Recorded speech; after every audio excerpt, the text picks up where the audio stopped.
అదేంటో మరి cooking videos చేస్తే అది వీడియోస్ కాదా ఏంటి? నేనైతే రీసెంట్‌గా విన్నాననమాట బయట ఒకళ్ళ దగ్గర. కుకింగ్ వీడియోస్ చేస్తారు గదా! కుకింగే గదా! అదే గదా! ఇదే గదా! అని. కుకింగ్ వీడియోస్ అయితే వీడియోస్ కాదా ఏంటి? దానికి మాత్రం టైం పట్టదా ఏంటి?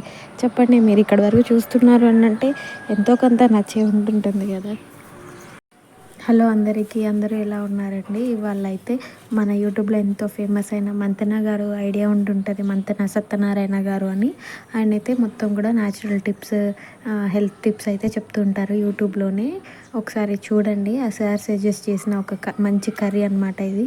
ఇదైతే మనందరికీ పొలాలు, మామూలుగా ఇంట్లో గార్డెనింగ్ చేసే వాళ్ళందరికీ ఇది వస్తదనమాట. అయితే ఇది తినడం వల్ల 52 ప్రాబ్లమ్స్‌కి సొల్యూషన్ అంట ఇది. నేను కూడా అందుకే నాకు అసలు ఆకుకూరలు అంటే ఇష్టం ఉండదు, కానీ మంచిది అని అన్నారని నేనైతే తెప్పించి తింటున్నాను. అండ్ నెక్స్ట్ నేను ఈ కర్రీని, నాకు ఆకుకూరలు అంటే నచ్చవు, దానికోసం పప్పు ఎలా ఉంటుంది అనేసి నేను సెర్చ్ చేశాను యూట్యూబ్లోనే. సెర్చ్ చేస్తే నాకు ఎక్కడైతే రిజల్ట్ దొరకలేదు. ఒక టూ ఛానల్స్లో ఏమో చూసాను నేను, కానీ అది అంత మంచిగా అనిపించలేదు నాకు. నేను ట్రై చేశాను ఆ కూడా, 2 వెరైటీస్ నాకు అసలు నచ్చలేదు. అయితే నేను కూడా ట్రై చేద్దాము వేరేలాగానైతే ట్రై చేసి వీడియో చేశాను. అది నెక్స్ట్ వీడియోలో పెడతాను. అయితే ఈ కర్రీ తినడం వల్ల చాలా అంటే చాలా హార్ట్‌కి కానీ, లివర్‌కి కానీ, లంగ్స్‌కి కానీ మంచిదంట. తప్పకుండా తినండి. చూసారా, ఒకటికి 10 సార్లు కడుక్కోండి. ఎంత ఉసుకొస్తుందో చూసారా. ఇది ఫ్రెష్‌ది మా ఇంటి దగ్గర నుండి తెప్పించామన్నమాట. నెక్స్ట్ దీనికోసం ఆనియన్, మిర్చి అయితే చేస్తున్నాను. అలా కట్ చేసుకున్న తర్వాత మ్యాక్సిమం ఆకుకూరకి ఇలా చిన్నగా కట్ చేసుకుంటేనే బాగుంటుందన్నమాట. అండ్ నెక్స్ట్ ఆకుకూరను కూడా మొత్తం కడిగేసి కాస్త నీళ్ళలో నానబెట్టిన తర్వాత ఆ తర్వాత కట్ చేసుకోండి. అప్పుడైతే ఉసుక అనేది దాని నుండి విడిపోయి కింద ఆగిపోతుంది కదా, అప్పుడు ఉసుక లేకుండా మంచిగా వస్తుంది అనమాట. నెక్స్ట్ అయితే కర్రీ స్టార్ట్ చేద్దాం. పచ్చిమిర్చి, ఆనియన్ వేసి మంచిగా ఫ్రై చేసేసేయండి. చూసారా, ఇలా గోల్డెన్ కలర్కి వచ్చాక కొంచెం పసుపు వేసి యాడ్ చేద్దాము.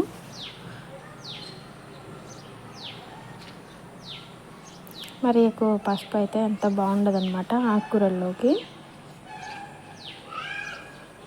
అండ్ ఇంకొక మంచి టిప్ ఏంటి అని అంటే, ఆకుకూరని ఎప్పుడైనా కానీ కర్రీ ఇప్పుడే చేస్తాము అని అంటే అప్పుడే కట్ చేసుకొని అప్పటికప్పుడే వండేసేయాలన్నమాట.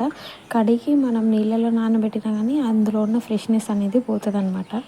అప్పటికప్పుడు కట్ చేసి అప్పటి వరకు కర్రీ చేస్తే మంచిగా దాంట్లో ఉండే విటమిన్స్ అనేవి కూడా మంచిగా ఉంటుందన్నమాట. ఇలా ఇలా ట్రై చేసి చూడండి, టేస్ట్ కూడా బాగుంటుంది. నెక్స్ట్ సాల్ట్ వేసేటప్పుడు కూడా కొంచెం చూసుకొని వేయాలి. ఆకుకూరల్లో కొంచెం ఉప్పు ఎక్కువ ఉంటుంది అని అయితే విన్నాను నేను. ఉప్పు వేసే దగ్గర కొంచెం తగ్గించుకొని వేయండి. నెక్స్ట్ అయితే కారం వేస్తున్నాను నేను ఇక్కడ. కాస్త తక్కువ వేస్తున్నా.